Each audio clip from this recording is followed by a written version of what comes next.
એક દિવસ હું કામ પરથી જલ્દી પાછો ફર્યો તો મેં જોયું કે મારા પપ્પા મારી પત્નીને મારી રહ્યા હતા. મને જોતા જ મારી પત્ની બોલી, મારી ગલતી છે. મેં દરવાજો ખુલ્લો છોડી દીધો હતો અને ઘરમાં ભીખ માંગનારી ઘૂસી ગઈ હતી. મને ખૂબ જ અજીબ લાગ્યું. કેટલાક દિવસ પછી મારી પત્ની ચાલતા ચાલતા પડી ગઈ તો મારી નજર તેના પગ પર પડી. તેને ઘણી ચોટ વાગી હતી. તેણે કહ્યું કે સીડીઓ પરથી પડી ગઈ હતી અને સાથે જ રડવા લાગી. મને પપ્પા પર શક થયો. બીજે દિવસે હું કામ પર જવાનું બહાનું બનાવીને ઉપરની છત પર જઈને છુપાઈ ગયો અને થોડી વાર પસાર થઈ તો મારા રૂવાડા ઊભા થઈ ગયા. જ્યારે નીચે મેં જોયું કે પપ્પા અર્પિતાને કેમ મારી રહ્યા છે.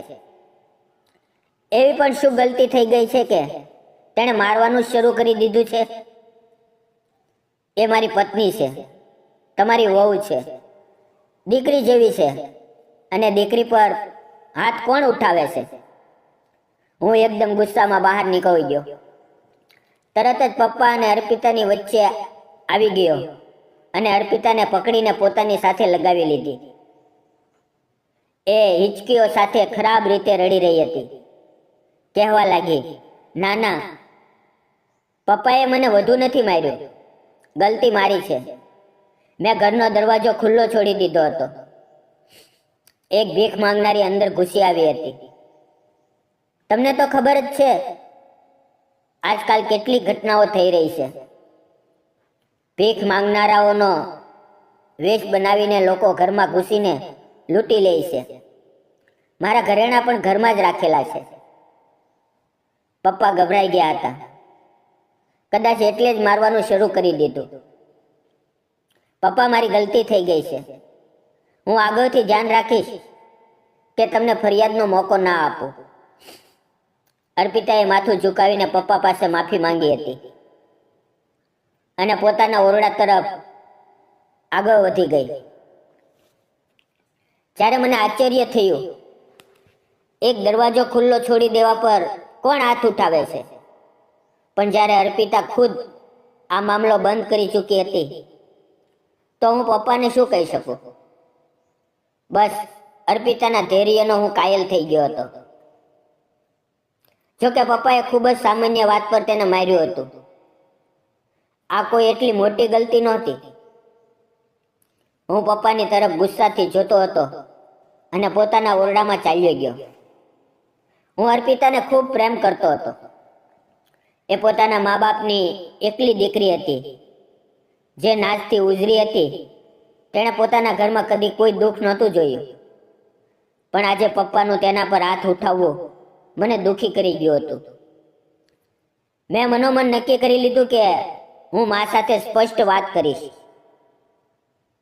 અર્પિતા કોઈ પણ ગલતી કરે પણ આગળથી પપ્પા તેના પર હાથ નહીં ઉઠાવે. નહીં તો હું બધા સંબંધો અને લિહાઝ ભૂલી જઈશ. હું ઓરડામાં ગયો તો અર્પિતા આઈના સામે બેઠી હતી. પોતાના ઘા સાફ કરી રહી હતી. મારી તરફ જોઈને મુસ્કરાઈ ગઈ, પણ એકદમ તેના ચહેરા પર પીડાની લહેર દોડી ગઈ હતી. તેનો હોઠ ફાટેલો હતો અને કદાચ મુસ્કરાવાથી હોઠમાં દુઃખ થયું હતું. હું તેની પાસે ગયો અને તેની ચોટ સાફ કરવા કહેવા લાગ્યો, અર્પિતા, આ શું વાત થઈ? તે મારી અને પપ્પાની વચ્ચે વાત કેમ બદલી દીધી? મને તેમની સાથે પ્રશ્નોત્તરી કરવા દેતી. ખુદ જ બધી વાત બંધ કરીને આવી ગઈ.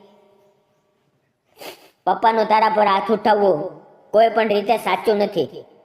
તું મારી પત્ની છે, કોઈ ગુલામ નથી કે સીધા તારા પર હાથ ઉઠાવી દે. હું તે સમયે પણ ગુસ્સાથી ભરેલો હતો. અર્પિતા કહેવા લાગી, કોઈ વાત નહીં, મારી જ ગલતી હતી. મેં ખુદ જ તેમને ગુસ્સો કરાવ્યો હતો. તેમણે કેટલી વાર કહ્યું હતું કે હું ઉઠીને દરવાજો બંધ કરી દઉં, પણ મેં ટાળી દીધું. એ સ્ત્રી પણ મોં ઉઠાવીને અંદર ચાલી આવી. જાઓ ને, છોડો, પપ્પા સારા છે. તેમને ગુસ્સો કરવાનો મોકો તો મેં ખુદ જ આપ્યો હતો. અર્પિતાએ માથું ઝુકાવીને ધીમા અવાજમાં કહ્યું. હું મુસ્કુરાઈ ગયો. તેનું એવું ધૈર્ય મને પસંદ આવ્યું હતું, પણ એનો અર્થ એ નહોતો કે હું તેના ધૈર્યની પરીક્ષા લઉં. રાત્રે હું માના ઓરડામાં ગયો અને તેમની સાથે સ્પષ્ટ શબ્દોમાં કહી દીધું કે પપ્પાને તમે ખુદ જ સમજાવી દો. આગળથી મારી પત્ની પર હાથ ઉઠાવવાની જરૂર નથી. એ કોઈ પણ ગલતી કરે, ચાહે કેટલું પણ મોટું નુકસાન કરે, તેને પ્રશ્ન કરવાનો હક તો ફક્ત મારો છે. એ અર્પિતાને એક શબ્દ પણ નહીં કહે. માએ તરત હામાં માથું હલાવ્યું અને કહેવા લાગી, ગુસ્સો ના કર. આગળથી હું ખુદ આ વાતનું ધ્યાન રાખીશ કે તારા પપ્પાનો વર્તાવ અર્પિતા સાથે ખોટો ના થાય. મેં કહ્યું, આજ બધા માટે સારું પણ રહેશે. એમ કહીને હું ઓરડામાંથી બહાર નીકળી આવ્યો. કેટલાક દિવસ શાંતિથી પસાર થઈ ગયા હતા. હું પણ પપ્પાની તરફથી નિશ્ચિત હતો. માં એક દિવસ માસીના ઘરે ગઈ હતી. માસી બીમાર હતી. હું સવારે કામ પર જતો અને સાંજે ઘરે પાછો આવતો. હું કિચનમાં નાસ્તો કરી રહ્યો હતો જ્યારે અર્પિતા કિચનના બીજા કામો નિપટાવી રહી હતી. ત્યારે મેં જોયું કે તેની ચાલમાં લંગડાહટ છે અને એકદમ એ પડી ગઈ. પગ પરથી કપડું ખસી ગયું. મારી નજર તેના પગ પર પડી તો મારું દિલ ધડકી ગયું. તેના પગ પર ઘણો મોટો ઘા હતો.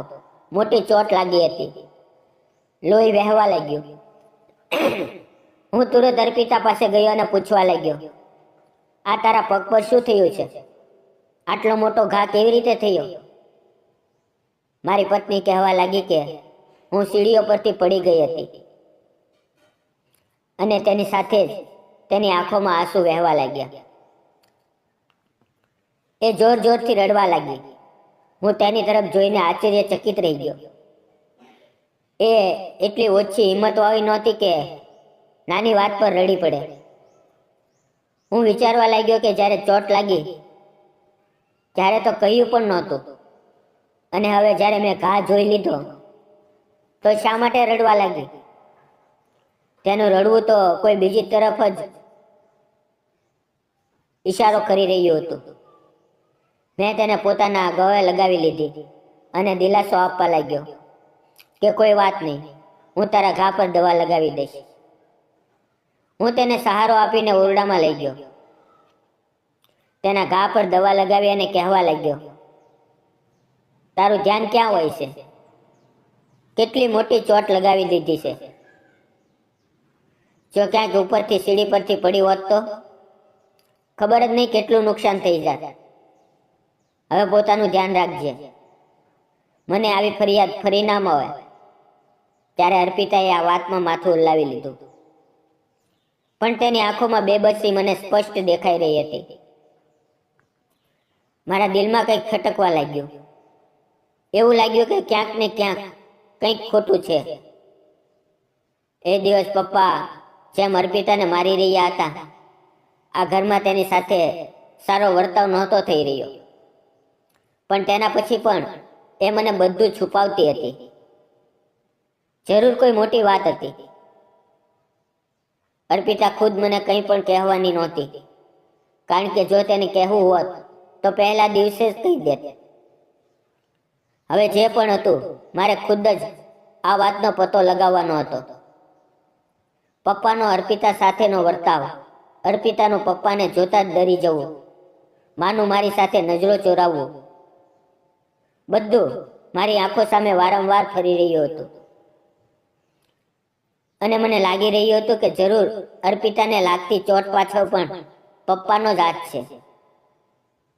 એટલે કે પપ્પાનો હાથ એ દિવસ પછી પણ નહોતો રોકાયો. હું ગુસ્સાથી ઉકળી ઉઠ્યો, પણ અર્પિતા સાથે હવે આ વાત પર કોઈ ચર્ચા નહોતી કરી, કારણ કે આ મામલો મારે પોતાની રીતે ઉકેલવાનો હતો.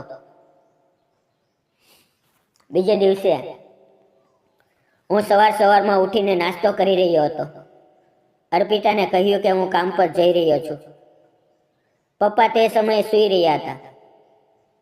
મારા જવા પછી જે ઉઠતા હતા અને અર્પિતા તેમને નાસ્તો બનાવી આપતી હતી. પપ્પાને વાસી ખાવાનું પસંદ નહોતું, એટલે જ્યારે પણ તેમને ખાવાનું હોય તેમના માટે તાજું ખાવાનું બનાવવામાં આવતું. મા પણ તેમના માટે તાજું ખાવાનું બનાવતી હતી. અને જ્યારથી મારા લગ્ન થયા હતા ત્યારથી અર્પિતા પણ તેમના માટે તાજું ખાવાનું જ બનાવતી હતી. જ્યારે ઘરના બાકીના સભ્યો એક જ વાર બનાવેલું ખાતા, મોડું કે વહેલું, જ્યારે પણ ખાવાનું હોય ખાઈ લેતા. હવે હું કામ પર જવાનું કહીને ઝડપથી પોતાના ઘરની છત પર ચડી ગયો. ત્યાં જઈને એક ઓરડામાં છુપાઈ ગયો, જ્યાંથી બારી ખુલતી હતી અને એ બારીમાંથી આખા આંગણાનું દ્રશ્ય દેખાતું હતું. હું ત્યાં બેસી ગયો અને પપ્પાના ઉઠવાની રાહ જોવા લાગ્યો. થોડી વાર પછી પપ્પા ઊંઘમાંથી ઉઠ્યા અને વોશરૂમમાં ગયા. ત્યારે અર્પિતા તેમને જોતા જ કિચનમાં ગઈ અને તેમના માટે નાસ્તો બનાવવા લાગી. તેણે ઝાડુ પણ વચ્ચે અધૂરું છોડી દીધું હતું, એટલે કોઈને કોઈ હદ સુધી મારો શક સાચો હતો. પપ્પાએ તેને ડરાવીને રાખેલી હતી. જરૂર કંઈક એવું કહ્યું કે કર્યું હશે જેના કારણે એ તેમનાથી ડરવા લાગી હતી. એ દિવસની તેમની માર તો મારી સામે જ હતી. પપ્પા આંગણામાં ચારપાઈ નાખીને તેના પર બેઠા. અર્પિતા નાસ્તો લઈને તેમની સામે રાખીને કિચન તરફ વધી જતી કે પપ્પાએ થાળી ઉઠાવીને જમીન પર ફેંકી દીધી. થાળી ઉછળીને અર્પિતાને લાગી. તેના મોંમાંથી સિંચ નીકળી. મેં ઉપરથી પોતાની મુઠ્ઠીઓ બાંધી લીધી, પણ હજુ હું નીચે જવા નહોતો માંગતો, પણ અહીંયા બેસીને બધી કાર્યવાહી જોવા માંગતો હતો. હું ઈચ્છતો હતો કે પપ્પાની આખરી હદ જોઈ લઉં કે આખરે એ કેટલા દૂર જઈ શકે છે. પપ્પા ઉઠ્યા અને ખૂણામાં પડેલો દંડો ઉઠાવ્યો અને 3-4 દંડા અર્પિતાની કમર અને પગ પર માર્યા. અર્પિતા ડરથી બેવડ થઈ ગઈ, પણ મોંમાંથી સિંચ ના નીકળી. પપ્પા સતત તેને પીટી રહ્યા હતા. આ દ્રશ્ય હવે મારી સહન શક્તિની બહાર હતું. મારી સામે મારી પ્યારી પત્નીને આટલી પીડા પહોંચાડવામાં આવી રહી હતી અને હું ચૂપ રહી જાઉં એ શક્ય જ નહોતું. હું તરત ઓરડામાંથી બહાર નીકળ્યો અને પપ્પાને અવાજ આપતો દોડતો નીચે આવ્યો. તેમને એક ધક્કો માર્યો અને તેમના હાથમાંથી દંડો પકડીને દૂર ફેંકી દીધો. અર્પિતા તે સમયે જમીન પર પડી હતી. તેના કપાળ પરથી લોહી વહી રહ્યું હતું. પગ પર જે ઘા હતો તેમાંથી ફરી લોહી નીકળવા લાગ્યું હતું. એ એકદમ નિર્જીવ થઈ રહી હતી. મેં તરત તેને ઉઠાવી અને પોતાના ઓરડામાં લઈ ગયો, જ્યાં બેસીને મેં તેને પાણી પીવડાવ્યું. અને જ્યારે ઓરડામાંથી બહાર આવ્યો તો પપ્પા ક્યાંય નહોતા. પપ્પા સાથે પછી વાત કરવાનું વિચારીને મેં તરત અર્પિતાને પોતાની સાથે લઈને હોસ્પિટલ લઈ આવ્યો, જ્યાં તેને પેન કિલર ઇન્જેક્શન લગાવવામાં આવ્યા. ડૉક્ટરે મને ખરાબ કહ્યું. ડૉક્ટરને લાગી રહ્યું હતું કે કદાચ મેં ખુદ મારી પત્ની પર અત્યાચાર કર્યો છે. બધું સાંભળીને મેં પોતાની અને અર્પિતાની જાન છોડાવી અને હોસ્પિટલેથી ઘરે આવ્યો. અર્પિતાને સહારો આપીને બેડ પર બેસાડી અને તેની સામે બેસીને કઠોર અવાજમાં તેની પાસેથી પૂછ્યું, હવે તું મને કહે કે શું વાત છે? પપ્પા તને કેમ મારે છે અને તું તેમની માર ચૂપચાપ કેમ સહન કરી રહી હતી? મને કેમ ના કહ્યું? અને શું માને આ બધા વિશે ખબર છે? અર્પિતાએ આ વાતમાં માથું હલાવ્યું અને કહેવા લાગી, હા, માજીને ખબર છે કે પપ્પા મને મારે છે. અને ફરી રડવા લાગી. તેની આંખો જોઈને હું થોડો નરમ પડ્યો હતો. પણ જો હું તેમની સામે નરમાઈ બતાવત તો એ કદાચ બધી વાત ફરી છુપાવી દે. એટલે મેં તેના આંસુ લૂછ્યા અને કહ્યું, મને એ કહે કે પપ્પા તને કેમ મારે છે? ત્યારે અર્પિતા કહેવા લાગી, મને નથી ખબર એ મને કેમ મારે છે, પણ જ્યારે પણ મારવાથી ગલતી થાય છે તો મને ઘણું પીટી નાખે છે. સાથે ધમકી પણ આપે છે કે જો મેં તમને કે કોઈને કંઈ કહેવાની કોશિશ કરી તો એ માજીને પણ ઘરમાંથી કાઢી મૂકશે અને તમને પોતાની સંપત્તિમાંથી અલગ કરી દેશે.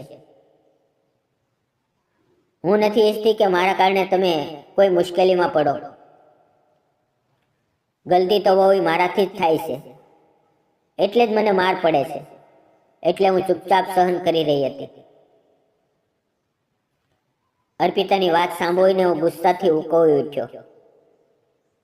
તેની તરફ ઘૂરી જોઈને કહેવા લાગ્યો, તને મારા પર એટલો પણ વિશ્વાસ નથી કે તું મને પોતાના ઘરવાળાઓની કોઈ ફરિયાદ કરીશ તો હું તેમની સાથે વાત પણ નહીં કરું?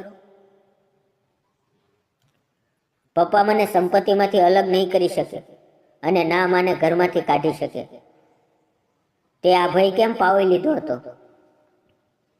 તો એ કહેવા લાગી, જ્યારે તેમણે મને ધમકી આપી તો મને લાગ્યું કે સાચે જ એવું કરી દેશે, અને એ એવું કેમ નહીં કરી શકે. તેની માસૂમિયતથી મારી તરફ જોયું તો હું પોતાનો બધો ગુસ્સો ભૂલી ગયો. એકદમ તેને ગળે લગાવી લીધી અને કહેવા લાગ્યો, પપ્પા ના મને જાયદાદમાંથી અલગ કરી શકે અને ના મને ઘરમાંથી કાઢી શકે. તેમની પાસે આ બંને અધિકાર નથી. માને ઘરમાંથી કાઢશે તો ખુદ જ ઠોકરો ખાશે. એ કહેવા લાગી, એ કેવી રીતે? એ તમારા પપ્પા છે, તેમની પાસે બધા અધિકાર છે. આ ઘર પણ તમારું પૈતૃક ઘર છે, તો જરૂર તમારા પપ્પાના નામે જ હશે. તમારી જિંદગી ખરાબ થઈ જશે. એટલે પપ્પા સાથે ઝઘડો ના કરો. કેટલાક દિવસ પછી જ્યારે તમે ખુદ પોતાનું કોઈ ઘર બનાવી લેશો તો મને ત્યાં લઈ જજો, અને માજીને પણ. તેની માસૂમિયત ભરી વાતો સાંભળીને હું મુસ્કુરાઈ ગયો. કહેવા લાગ્યો, આજે સાંજે તને ખબર પડી જશે કે પપ્પા મને જાયદાદમાંથી અલગ કેમ નહીં કરી શકે અને માને પણ ઘરમાંથી કેમ નહીં કાઢી શકે. એ આશ્ચર્યચકિત થઈને મારી તરફ જોઈ રહી હતી અને વારંવાર મારી પાસેથી પૂછતી રહી, પણ મેં તેને કંઈ પણ ના કહ્યું. અડધા કલાક પછી પપ્પા ઘરે પાછા આવ્યા હતા અને આવતા જ પોતાના ઓરડામાં ચાલ્યા ગયા હતા. મેં પણ તેમની સાથે કંઈ ના કહ્યું, પણ હું માને બોલાવી ચૂક્યો હતો. હવે હું તેમની સામે જ વાત કરવા માંગતો હતો. હું જ્યારે પણ પપ્પા સાથે કોઈ વાત કરતો હતો તો તેમને હંમેશા મને જ ખોટું લાગતું હતું.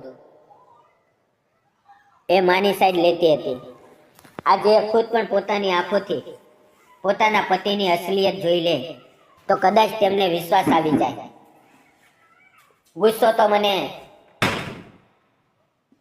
મા પર ઘણો હતો કે એ બધી વાત જાણતી હોવા છતાં મારી પાસેથી છુપાવી રહી હતી,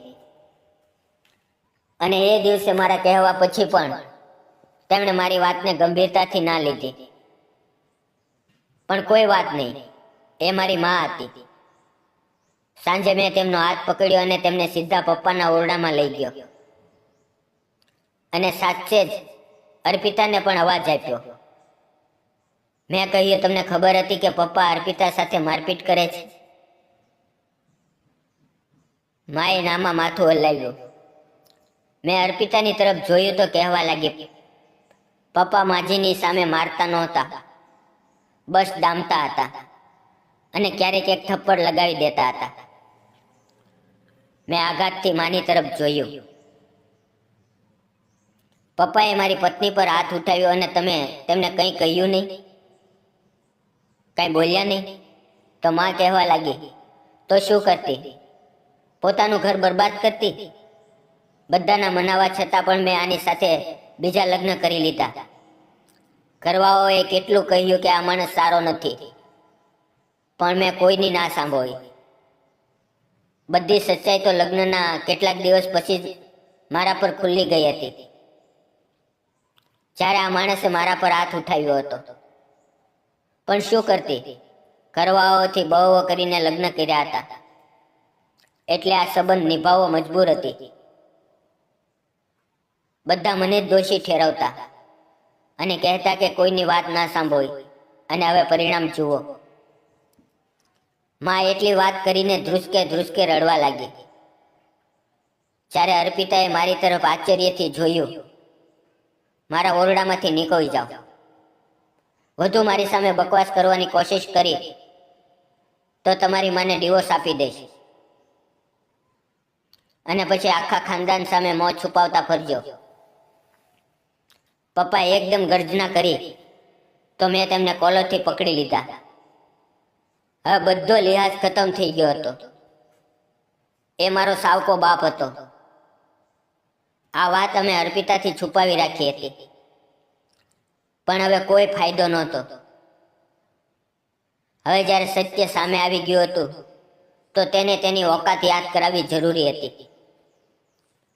મેં તેને ગળેથી પકડીને 2-3 થપ્પડ મારી અને તેને આંગણામાં ધક્કો મારી દીધો. અહીંથી નીકળી જાઓ અને ડિવોર્સના કાગળ મોકલી દેજો.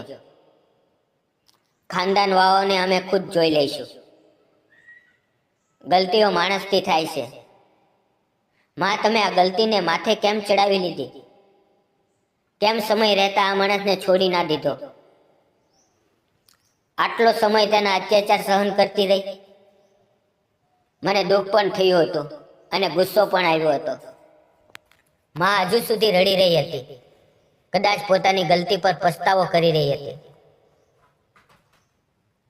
મારા પિતાના અવસાનના ઠીક 3 વર્ષ પછી જ માએ બીજા લગ્ન કરી લીધા હતા.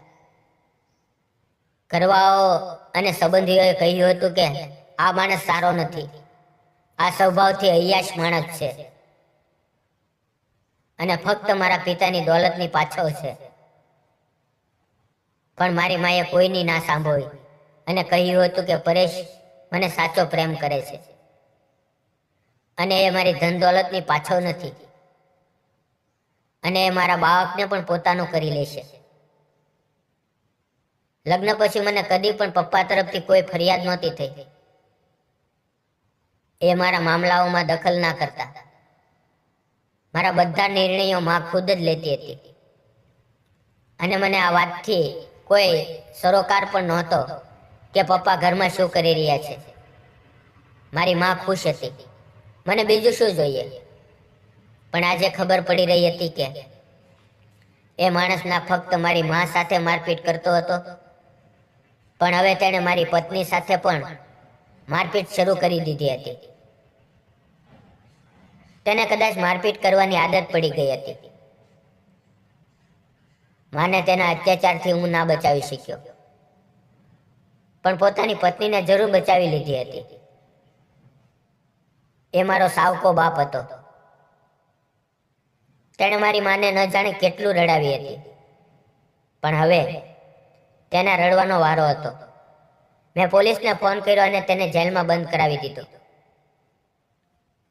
થોડા સમય પછી મા માટે ડિવોર્સના કાગળ પર સહી પણ કરાવી લીધી. માએ ડિવોર્સના કાગળ જોઈને ધ્રુજકે ધ્રુજકે રડવાનું શરૂ કરી દીધું. તેણે પોતાની આખી જિંદગી એક નર્કમાં ગાળી લીધી હતી, અને આ વાતની કોઈને ખબર પણ ના પડવા દીધી. હું ખુદ પણ પસ્તાઈ રહ્યો હતો.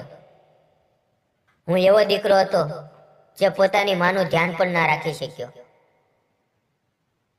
એ જોઈ પણ ના શક્યો કે મારી માં દુઃખમાં છે કે આ માણસ સાથે ખુશ છે. હજુ વિચારું છું કે જો મેં અર્પિતાના પગ પર લાગેલા ઘા જોઈને પપ્પા પર શક ના કર્યો હોત તો કદાચ મારી પત્ની પણ ચૂપચાપ માં જેમ માર ખાતી રહે અને આ માણસના અત્યાચારનો સહન કરતી રહે. ઘરના મર્દોએ પણ ઘરના મામલાઓ પર ધ્યાન રાખવું જોઈએ. ક્યારેક ઘરના નાના નહીં મોટા પણ ખોટા હોય છે. તેમને પણ ઘણી બધી વાતો સમજવાની જરૂર હોય છે. અને જ્યાં અત્યાચાર થતો હોય ત્યાં બધા સંબંધ નાતા તોડી દેવા જોઈએ. ગયેલો સમય કદી પાછો નથી આવતો અને માણસ પાસે ફક્ત પસ્તાવો રહી જાય છે.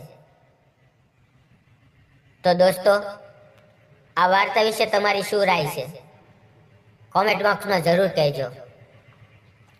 અને જો તમને અમારી આજની વાર્તા સારી લાગી હોય તો પ્લીઝ લાઈક જરૂર કરજો.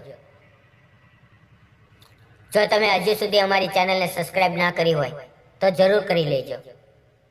તો મળીએ એવી જ એક અને મોટિવેશનલ વાર્તા સાથે.